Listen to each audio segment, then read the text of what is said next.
오늘은 주님을 기쁘시게 하는 봉사라는 제목으로 여러분과 함께 은혜를 나누겠습니다.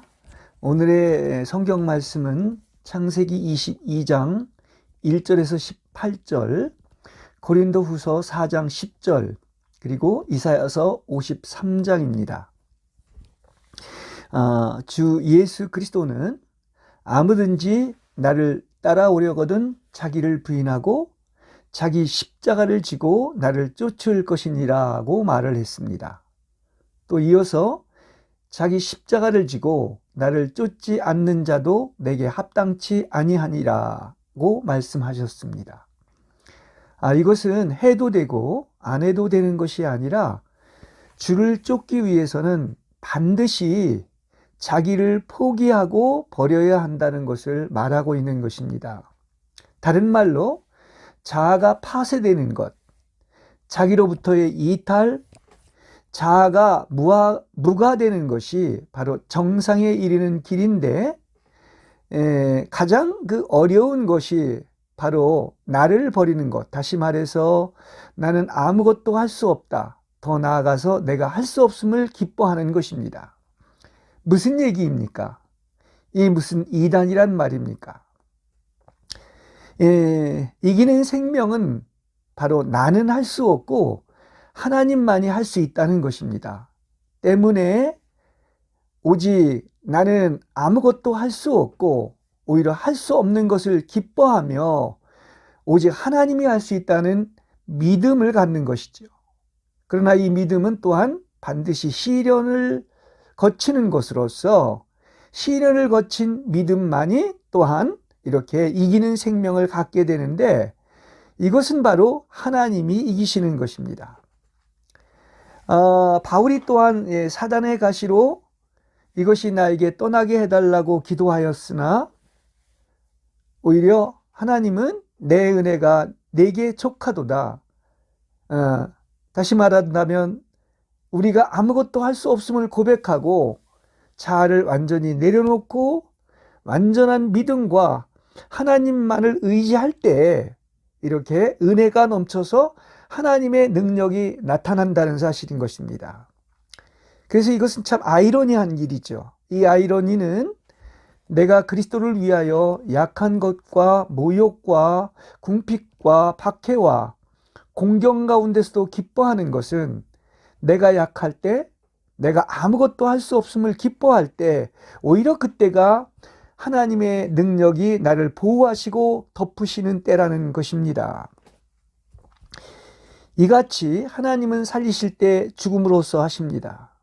참 이러한 진리를 볼 때마다 이렇게 하나님의 계시로 이렇게 성경이 열릴 때마다 캐도 진리의 광맥은 새롭고 신앙의 가장 높은 경지는 이 겉으로 보기에는 그분이 나를 버리시고 저주할지라도 이 믿음의 눈으로 본다면은 이토록 정의롭고 자비롭고 좋으신 하나님으로 믿는 것입니다.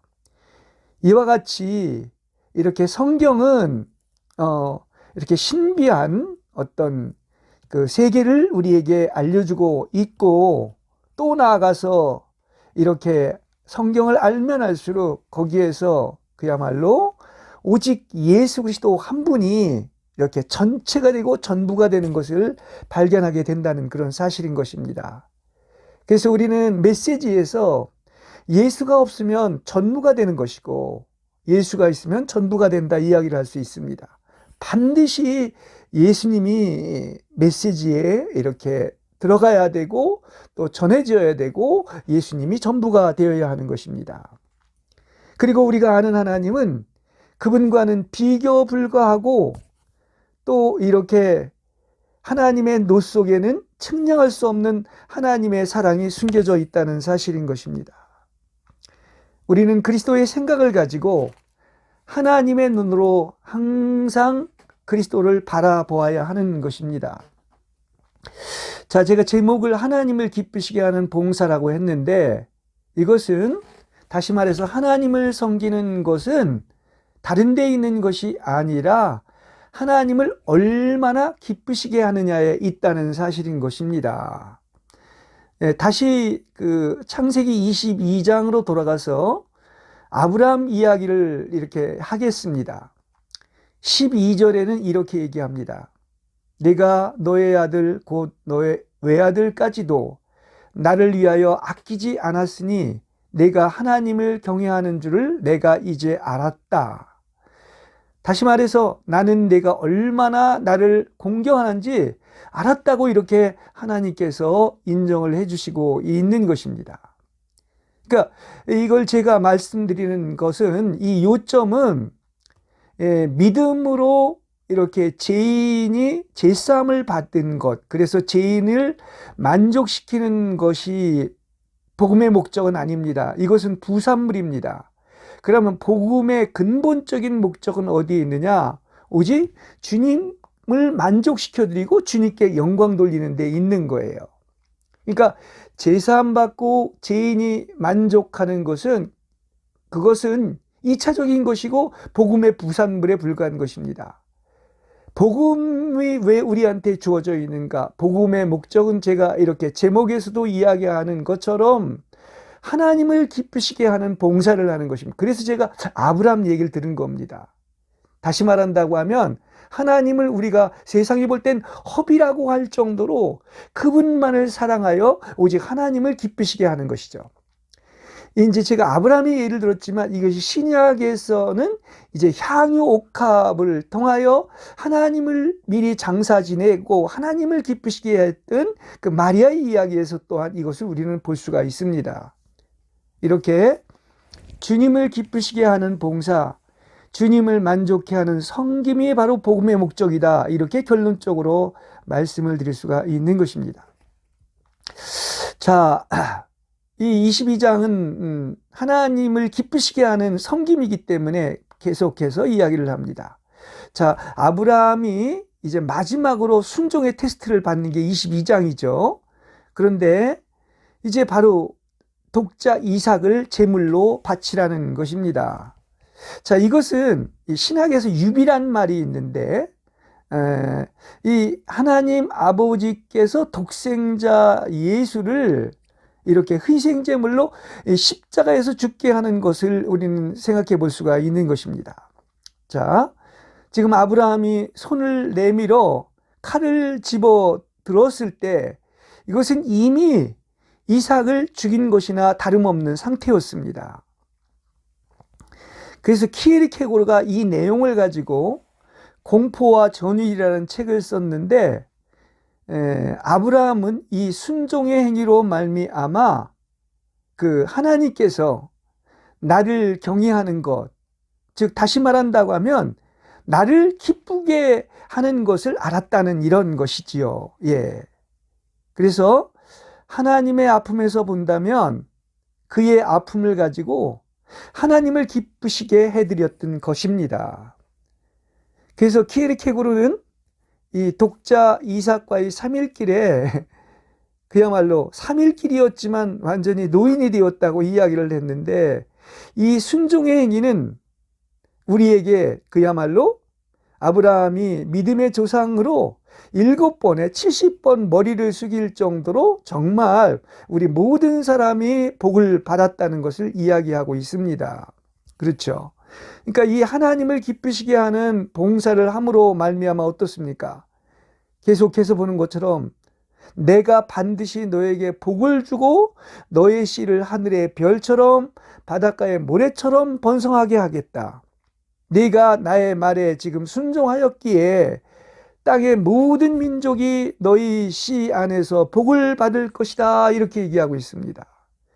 그러니까 아브라함은 이런 행위, 이 순종의 이 행위를 통하여 축복의 근원이 되는 축복으로 말미암아 모든 민족이 복을 받았고 믿음의 아비인 믿음의 조상이 된 것입니다.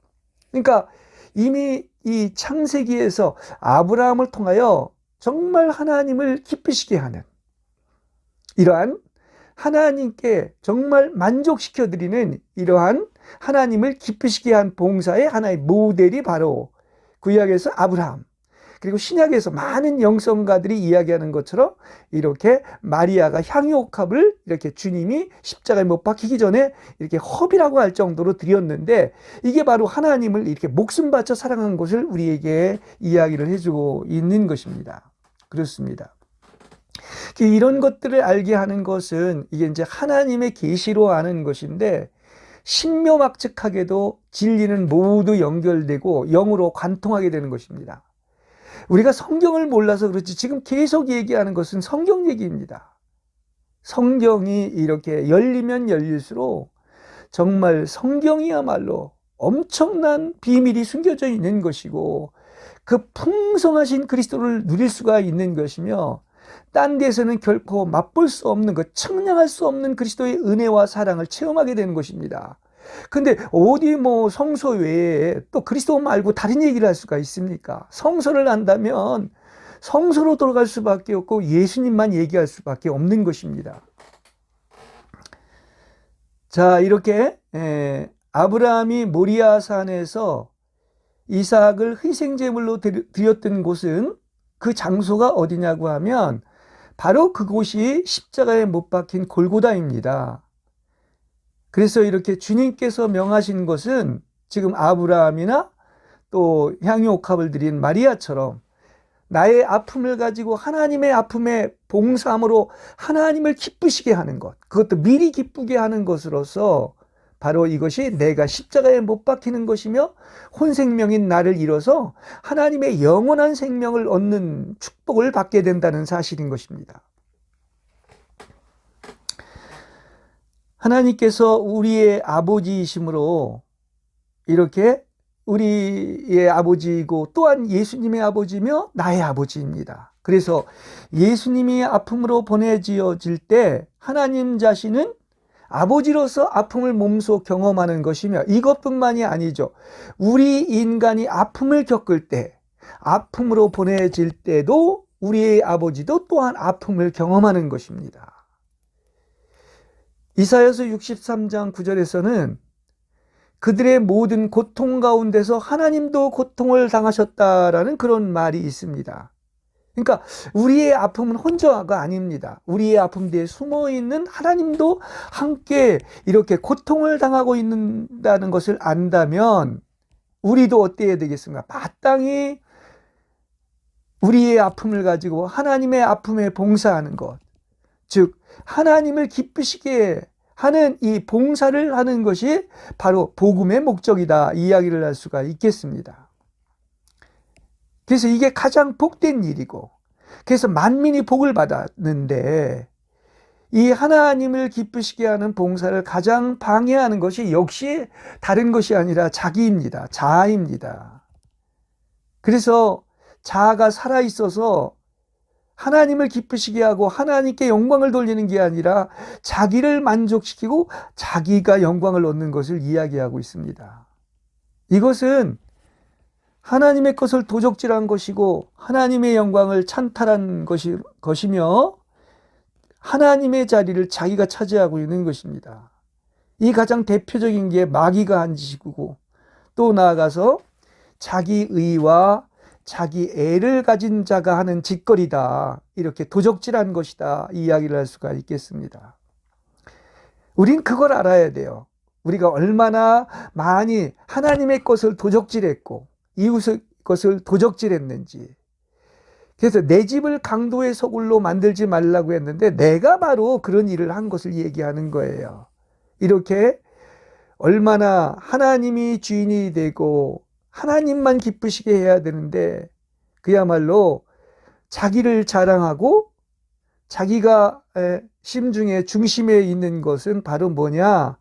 이것이 바로 하나님의 어떤 지위를 찬탈한 것이고 하나님을 모독한 것이다 볼 수가 있겠습니다. 우리는 자기는 완전히 소멸되고 무가되어야 됩니다. 자기가 가장 사랑하는 것조차도 하나님께 완전히 내어드려야 됩니다. 그리고 모든 절대적인 주권을 하나님께 드리고 하나님을 인정해야 되는 것입니다. 자, 하나님의 아픔, 이것은 우리가 어떠한 것인지를 직접적으로 알 수가 없습니다.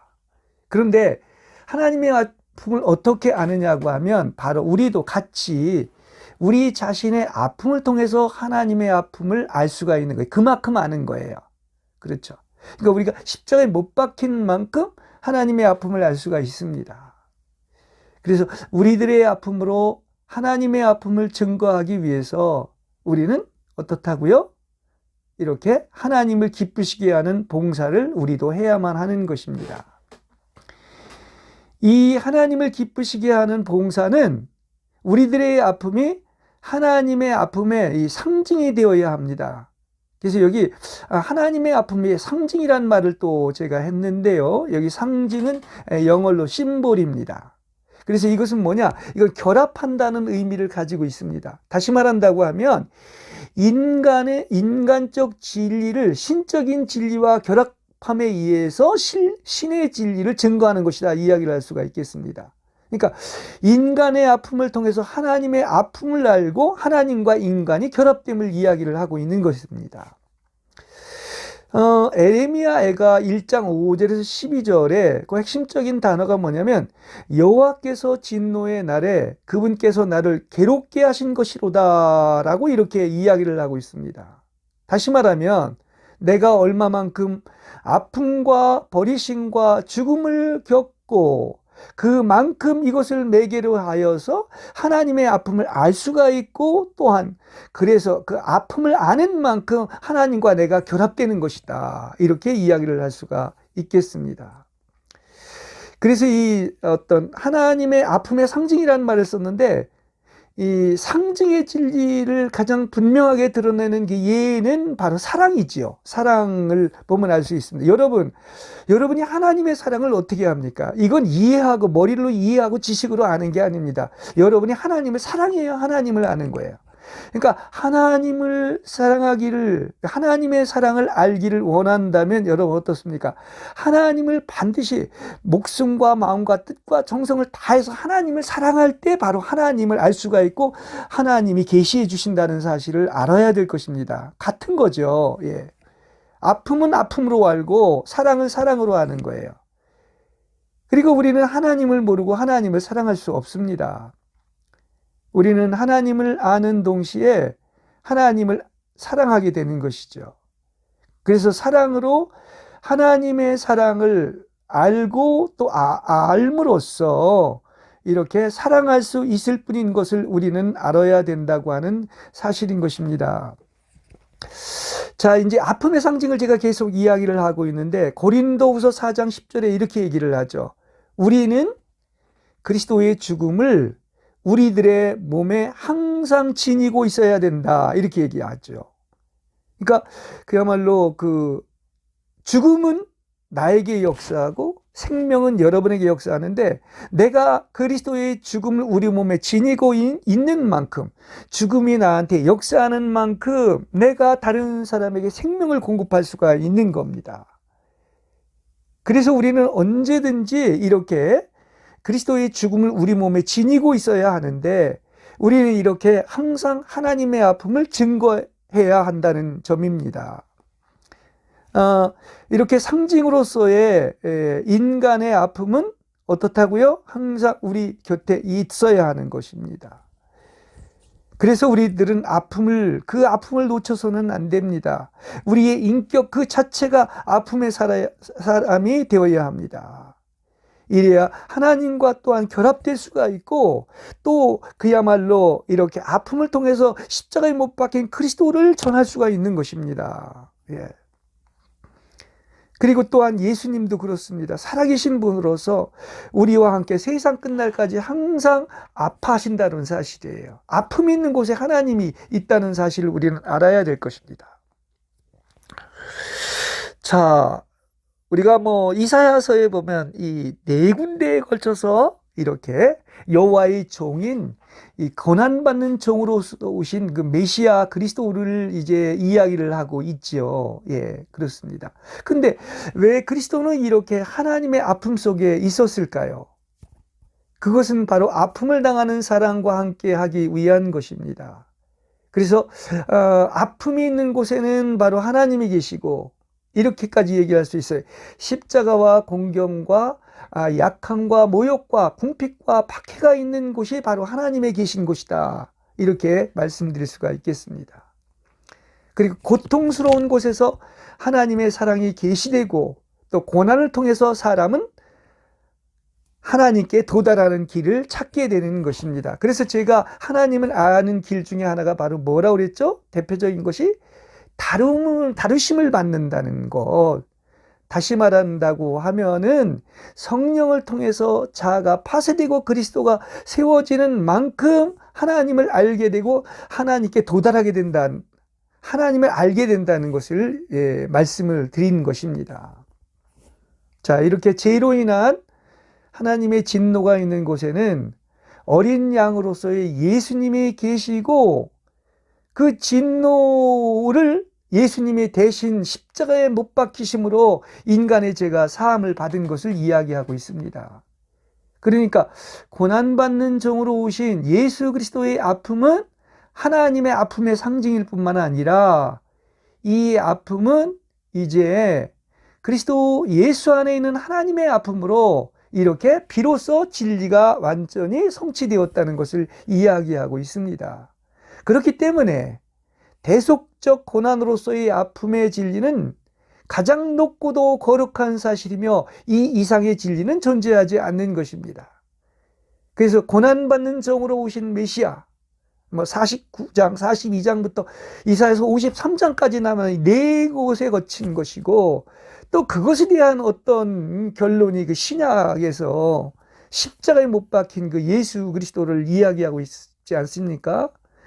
그러니까 그것이 바로 뭡니까? 그야말로 이 진리, 이 십자가에 못 박힌 예수 그리스도, 아픔의 진리는 가장 높고도 거룩한 사실이며 그래서 예수님이 다 이루었다고 한 것이죠. 그래서 더 이상의 진리는 존재하지 않습니다. 이 이상의 진리는. 네.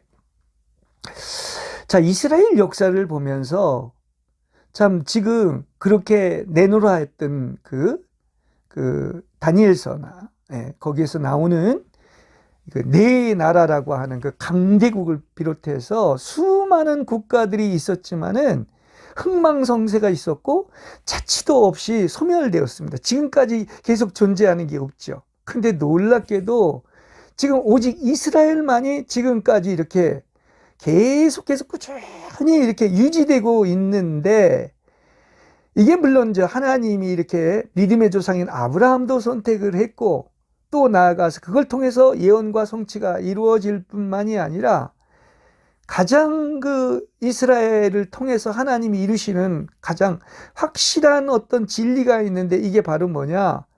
이스라엘이 이 아픔의 진리, 십자가에 못 박힌 진리를 가장 명확하게 이해하고 있다는 사실인 것입니다. 이게 이스라엘 역사를 통해서 나타나는 것을 볼 수가 있죠. 예, 그렇습니다. 그래서 이스라엘 민족은 이렇게 하나님의 계획을 이루는데 특별히 선택된 민족이고 결국은 또한 그들을 통해서 마무리가 된다는 사실도 우리는 알아야 되겠습니다. 자, 하나님은 창세기 15장에서 아브라함과 이제 그 씨와 땅에 대해서 언약을 맺으셨는데 그때 그런 얘기가 말씀을 하시죠.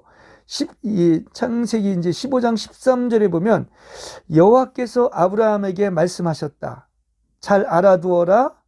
너희 씨가 남의 땅에서 체류자들이 되어 그 땅 사람들을 섬길 것이고 그 땅 사람들은 400년 동안 그들을 괴롭힐 것이다. 이렇게 얘기를 하고 있습니다. 아니 어떻게 언약을 맺으면서 400년 동안 이방 땅에서 체류자가 돼서 괴롭힘을 당할 것이라고 그랬습니까? 이제 혹자는 모든 재물은 이렇게 다 이렇게 각을 떠서 이렇게 죽여서 각을 떠야 되는데 새는 그렇지 않기 때문이라고 얘기하지만 그러나 오늘 이렇게 이제 본문과 관련해서 이렇게 말씀을 드릴 수가 있겠습니다.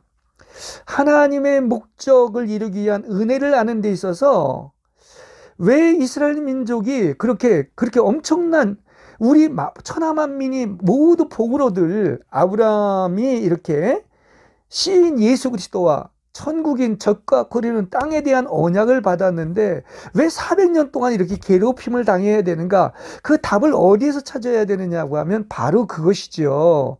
그게 바로 뭐냐면 십자가입니다. 그러니까 여기서 하나님의 아픔인 십자가를 통해서 이렇게 하나님의 사랑을 계시해 주는 것인데, 이렇게 하나님의 진노와 이렇게 하나님의 사랑 사이에는 뭐가 나타난다? 제3의 것인 하나님의 아픔, 십자가가 있다는 사실을 우리는 알아야 된다는 사실인 거예요. 그러니까 하나님의 진노와 하나님의 사랑 사이에서 그 나타난 것이 바로 뭐냐고 하면 거기에는 반드시 하나님의 아픔이 있는 것입니다. 이렇게 하나님은 자기의 아픔을 통해서 인간의 구원인 우리의 아픔을 해결해 주신다는 것을 우리는 알아야 될 것입니다. 그렇죠? 그래서 이렇게 하나님의 진노 배후에는 뭐가 있다고요? 그 놀라운 위대한 그 하나님의 사랑이 있는데 거기에는 뭐가 있다? 바로 하나님의 아픔이 있다고 하는 사실을 얘기해 주고 있는 것입니다. 자, 이스라엘 역사는 지금 아브라함과 언약을 맺은 이후에 어떤 순환받은 역사라고 이야기를 할 수가 있습니다. 그렇죠? 예. 물론 죄 때문인 것도 있지만 더 근본적인 목적이 있는 거예요. 결국은 이스라엘 백성을 통해서 하나님의 계획을 이루기 때문인 것입니다.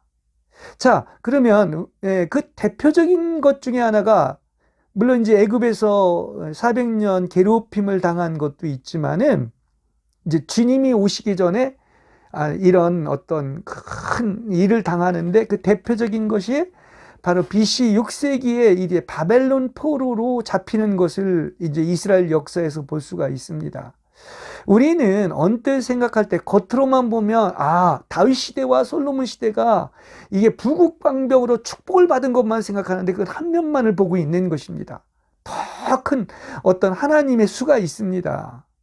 왜냐하면 지금 제가 앞에서도 얘기한 애굽에서 그런 언약을 받고 애굽에서 400년간 순환을 당한 것이나 또 바벨론에서 히브리 노예들이 그 눈물을 흘리며 노래를 하는 것을 볼 수 있지 않습니까? 이게 다 뭐를 상징하고 있느냐고 하면은 이게 자기 희생적 교회로서의 이 결정적인 전환을 이루게 된다는 사실이에요. 여기에는 자기 희생적 어떤 십자가가 반드시 있게 된다는 사실을 우리에게 이야기를 해주고 있는 것입니다. 그래서 이스라엘 역사를 이렇게 우리가 봐야 돼. 이 역사를 보는 안목이고 지혜라고 얘기할 수가 있는데 이렇게 순환을 당하고 고난을 당하고 하는 것에는 하나님의 더 깊은 뜻이 있어요. 어떻게 보면 축복받은 민족, 약소한 민족이 이러한 어떤 영적인 축복을 받는 것입니다. 이스라엘을 보면은 왜 그러느냐? 이 아픔의 진리, 다시 말하면 이 십자가에 못 박힌 이 진리를 가장 명확하게 이해하고 그것을 획득하였기 때문에 하나님의 눈이나 영적인 눈으로 본다고 하면은 세계를 정복하기에 이르렀다는 것입니다. 세계를 정복하는 것은 힘이 아닙니다. 그것은 다른 말로도 사상이고 더 말한다고 하면 하나님에 의해서 되는 것인데 영적으로 세계를 정복하기에 이른 것 아니겠습니까? 그게 지금 영적으로 그렇게 된 거예요. 영적인 이스라엘이 그런 것처럼. 네. 그러니까 인간의 눈이나 땅의 관점으로 본다면 이 바벨론 포로 시기가 그야말로 쇠퇴와 멸망의 시기이고 가장 비참한 시기라고 이렇게들 사람들은 많이 얘기하지만 그게 아니에요. 더 큰 하나님의 전체적인 이 역사의 관점에서 보면 그게 아닙니다. 하나님의 눈과 관점에서 보면은 이것은 영광의 시기요 하늘과 땅이 영화로운 때였다 말을 할 수가 있겠습니다. 그거 말이 안 되지 않습니까? 그것이 아니라는 거예요. 왜냐하면 제가 그랬잖아요. 이스라엘이 이 아픔의 진리를 가장 명확하게 이해하고 획득하였던 때가 바로 그 어떤 순환을 당할 때, 그 괴로움을 당할 때인 것을 말을 하고 있기 때문인 것입니다. 이렇게 역사를 크게 봐야 되는 것입니다. 그러니까 뭐 쉽게 생각한다면 애굽에서의 400년이나 그리고 바벨론 포로 시대가 없었다면 이스라엘 역사도 다른 역사와 마찬가지인 것입니다. 여러분 알듯이 그 어떤 시리아나 또 나아가서 그야말로 바벨론이나 또 알렉산더 대왕의 어떤 그런 정복이나 로마의 정복은 다 이게 어떻게 됐습니까? 다 그냥 역사에서 사라진 것을 알 수가 있어요. 그러나 그렇지 않습니까? 이렇게 고난과 순환을 당한 이렇게 어떤 이스라엘, 더군다나 영적인 이스라엘은 세계를 정복하고 지배하고 다스리고 있지 않습니까? 이걸 우리는 보고 알아야 될 것입니다. 그렇죠? 그러니까 이스라엘의 전 역사가 만일에 이런 바벨론이나 애굽에서의 그 어떤 그 400년이 없었다고 한다면 뭐 다른 민족의 역사와 비슷한 거예요. 이 세상의 역사와 다를 바가 없는 것입니다. 그 주변에 있는 블레셋이나 팔레스타인이나 다메섹의 역사와 다를 바가 없는 것입니다. 인류 역사의 정점은 어디에 있는가? 역시 그것이죠. 영세 이전부터 영세 이후에 그 십자가라고 하는 것은 어마어마한 거예요. 모든 것의 분기점이 된 것입니다. 그래서 때가 찼을 때, 이렇게 바벨론 포로 이후에 가장 어두웠을 때, 이제 어떻습니까? 정말로 어두움이 목에까지 찼을 때 하나님께서 오시는 거 아닙니까? 그렇죠? 그래서 때가 찼을 때 이렇게 하나님께서 그분의 아들을 보내셔서 십자가에 못 박히심으로 말미암아 하나님의 뜻을 영원히 이루어서, 그렇습니다, 하나님의 계획처럼 아들들의 자격을 얻게 하신 것입니다. 그리고 모든 만물들이 이제 어떻게 됩니까? 회복되게 되는 것이죠. 그래서 우리들의 아픔이 하나님의 아픔의 상징이 된다고 하는 것은 우리의 아픔과 하나님의 아픔을 통해서 이렇게 하나님과 우리가 결합되기 때문인 것입니다. 이게 이제 결합의 신비로움을 이야기하고 있는 것인데, 이제 앞에서 계속 설교를 했지만 쉽게 설명을 하면 그리스도의 죽음을 우리 자신의 죽음으로 경험할 때 우리는 하나님과 결합이 되는 거예요. 그래서 우리는 하나님의 아픔의 상징인 이렇게 고난받는 종으로 오신 예수 그리스도를 따라 이렇게 걸어가는 것이 그리스도인의 길인 것입니다. 그렇죠? 그러니까 뭐 예수 그리스도를 본받는다 이런 유명한 책도 있지만 우리는 예수가 산 것을 그대로 이렇게 따라가는 어떤 사람들이다. 이 얘기를 발자취를 따라가는 거예요. 그분이 본을 남긴 대로. 그렇습니다. 이건 참으로 더 깊이 주님과 어떤 연합되고 하나 되는 어떤 길을 가는 거예요. 그러니까 우리가 주를 찬양하고 십자가를 말하는 사람은 많이 있으나 더 나아가서 예수님처럼 예수님을 따라 걸어가는 우리들은 예수 그리스도를 따르며 모욕과 오명과 비천함을 감당하는 사람은 적다는 사실을 우리는 알아야 됩니다. 그러니까 우리는 어떻습니까? 십자가에 못 박혀야 될 뿐만 아니라 예수 그리스도처럼 모욕과 오명과 비천함을 감당할 수 있다면, 오히려 그것을 기쁘게 여길 수 있다면 이것은 어떤 것입니까? 참으로 가장 복받은 그러한 정말 상급을 얻고 예수님 가까이 들어갈 수 있는 사람들이라는 사실을 아시기를 바랍니다. 할렐루야.